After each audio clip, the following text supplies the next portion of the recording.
And the BAFTA goes to Far Cry 4. Imagine करो एक company जो छोटे से गांव से उठी और दुनिया भर के गेमों पर राज करने लगी। असैसिन्स क्रीड जैसे एपिक एडवेंचर्स और फार क्राई की थ्रिलिंग स्टोरीज लेकर अनएक्सपेक्टेड सरप्राइजेस और हार्ट ब्रेकिंग फ्लॉप्स तक मैं यूबीसॉफ्ट की सारी कहानी बताऊंगा मैं इस वीडियो में। तो देखो, असैसिन्स क्रीड फ्रेंचाइज 2007 में लॉन्च हुई। वो एक बड़ी हिट बनी जिसने ओपन वर्ल्ड और स्टेल्थ गेम प्ले को रिडिफाइन किया। हिस्टोरिकल सेटिंग्स, कंपेलिंग नैरेटिव्स और पार्कोर मैकेनिक्स ने प्लेयर को अपना दीवाना बना दिया। फार क्राई 4 2004 में रिलीज हुआ। वो भी एक और लैंडमार्क सीरीज थी। इसका open world design, diverse character और एक्शन पैक्ड गेम प्ले से स्टैंड आउट बनाता है। टॉम क्लेंसी सीरीज और रेनबो सिक्स, स्प्लिंटर सेल और the last division tactical shooters और कोऑपरेटिव प्ले के लिए स्टैंडर्ड सेट करते हैं। द घोस्ट रिकॉन 2019 में बेसिकली ये गेम रिलीज हुआ था।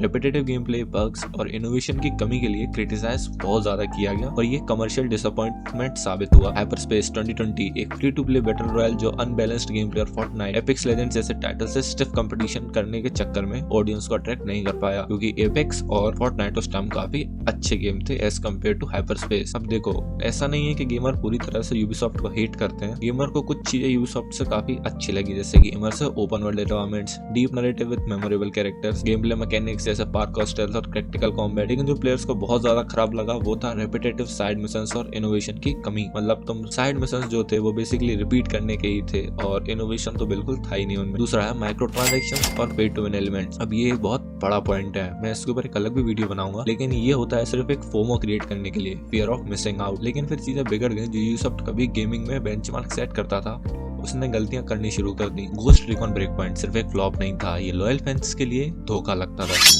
यूबीसॉफ्ट का हाईएस्ट रेवेन्यू ईयर था 2018, जिसमें अप्रोक्सीमेटली उसने 2.03 बिलियन यूरोस अर्न किए। असैसिन्स क्रीड ओडिसी, फार क्राई 5 और रेनबो सिक्स सीज के स्ट्रॉन्ग सेल्स के कारण रिसेंट हिस्ट्री का लोएस्ट रेवेन्यू ईयर था 2024, यानी कि इसी साल, जिसमें 22% year on year drop report दिखाया गया है। ईयरली रेवेन्यू की ग्रोथ की बात करें तो आप अपनी स्क्रीन पर देख ही सकते हैं, जिसमें कि 2018 पीक ईयर था 2.03 बिलियन यूरोस, लेकिन in 2024 as you can see 1.1 billion euros, जो कि भाई काफी कम है। ठीक है, अब देखो 2018 का जॉ ड्रॉपिंग पीक से लेकर आज की स्ट्रगल्स तक ये एक बिलवेड स्टार को ग्लोरी में उठते और फिर गिरते देखने जैसा है। क्या वो अपना थ्रोन वापस ले पाएंगे? अब देखो, नोटेबल गेम्स यूबीसॉफ्ट ने काफी सारे दिए हैं, जैसे प्रिंस ऑफ पर्सिया सीरीज जो कि 1989 में शुरू हुई, रेमन सीरीज 1995 में, Assassin's creed series, far cry series, just dance, the division. अब देखो, कुछ आप लोग कुछ एक्सपेक्टेशंस भी रखते हो कंपनी से, जैसे कि असैसिन्स क्रीड वैल्हैला गेमर्स को वाइकिंग थीम पसंद आई, लेकिन मैं ब्लोटेड और रिपीटेटिव टास्क से भरा था। Watch Dogs Legion play as anyone mechanic exciting था, लेकिन डेप्थ की कमी थी। कुछ अपकमिंग प्रोजेक्ट्स भी हैं यूबीसॉफ्ट के, for example star war outlaws, जो कि भाई एक फ्लॉप गेम रहा है। आप अपनी स्क्रीन पर स्टीम रिव्यूज और गूगल रिव्यूज देख सकते हैं, इसी साल रिलीज हुआ है। Next up is Assassin's creed red. अब देखो, इस गेम के हिट जाने के बहुत ज्यादा चांसेस हैं, तो मैं जल्दी से बता देता हूँ। रीजन है क्योंकि भाई एक जापान थीम्ड गेम है। अगर तुम्हें नहीं पता हो तो वर्ल्ड वाइड एनिमे का क्रेज बढ़ता जा रहा है एंड लोगों का attraction toward Japan and anime आई, तो इनडायरेक्टली अगर ये गेम थोड़ा भी अच्छा होता है तो काफी सारे एनिमे फैंस एंड जो गेमर्स हैं वर्ल्ड वाइड वो सभी खेलेंगे। एंड आई विल से कि इतने सारे बैकलैश लेने के बाद यूबीसॉफ्ट अच्छे से काम करेगा। फ्यूचर पूरा डूम और ग्लूम नहीं। अब बात करते हैं क्या यूबीसॉफ्ट सर्वाइव कर पाएगा। करंट स्टेट्स को देखते हुए यूबीसॉफ्ट का सर्वाइवल उनकी एबिलिटी पर डिपेंड करता है कि वो इनोवेट कर सकें, अपने फैन बेस की सुने और पॉलिश्ड एक्सपीरियंस डिलीवर करें। 2024 के अपकमिंग रिलीजेस उनके लिए मेक और ब्रेक मोमेंट होंगे। आई मीन 2025, क्योंकि 2024 तो निकल गया है। आप रेस में तभी आ सकते हैं जब आप रेस में अकेले ना हो।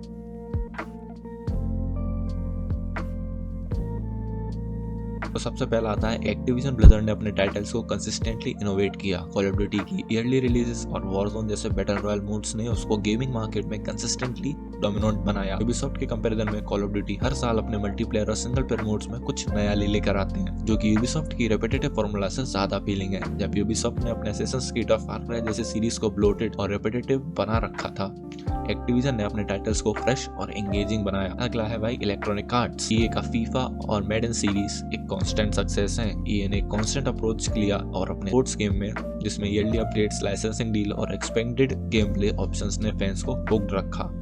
यूबीसॉफ्ट की जस्ट डांस सीरीज को भी सक्सेस मिली है, लेकिन ये की स्पोर्ट्स गेम का होल्ड काफी ज्यादा स्टेबल रहा है। ईए का फोकस और मार्केट अंडरस्टैंडिंग काफी स्ट्रांग है, जबकि यूबीसॉफ्ट ने कई बार अपने फ्लैगशिप टाइटल्स को ओवर डिलीवर किया, जो काफी गेमर्स के लिए एक्सॉस्टिंग बन गया। जब बात आती है एक्सक्लूसिव टाइटल्स की, तो सोनी के प्ले स्टेशन स्टूडियोज का गेम है काफी स्ट्रांग, एंड इस साल एस्ट्रोबॉट ने ही, जो कि एक प्ले स्टेशन एक्सक्लूसिव गेम था, गोटी जीता है, यानी कि game of the year. Horizon Zero Dawn, the Last of Us and the God of War series ऐसे गेम्स ने उनके फैन बेस को लॉयल बनाया। इन गेम्स का प्रोडक्शन क्वालिटी, स्टोरी टेलिंग और गेम प्ले इनोवेशन वो चीजें हैं जो यूबीसॉफ्ट को अपने फ्यूचर में प्रोजेक्ट्स में इम्प्लीमेंट करना पड़ेगा। Hi guys, it's me. Basically मेरे पास और भी फैक्ट्स थे आपको बताने के लिए, लेकिन मैं बता नहीं पाया क्योंकि भाई मैंने घर पे नहीं बताया कि मैं यूट्यूब स्टार्ट कर रहा हूँ। एंड फर्स्ट ऑफ भाई, शायद ही कोई यहाँ तक देख रहा हो। अगर भाई तू देख रहा है तो थैंक यू भाई, you have made my day. अगर तू यहाँ तक देख रहा है, एंड भाई लाइक शेयर एंड सब्सक्राइब कर लियो, एंड भाई कमेंट करके बताइए वीडियो कैसी लगी भाई। जब कभी पैसे इकट्ठे होंगे तो भाई मैं एक पीसी भी लूँगा अपने लिए। अभी मेरे पास जो पीसी है भाई, उसमें दाविंची इतना बेकार चलता है ना। खैर वो छोड़ो, सब्सक्राइब कर लेना।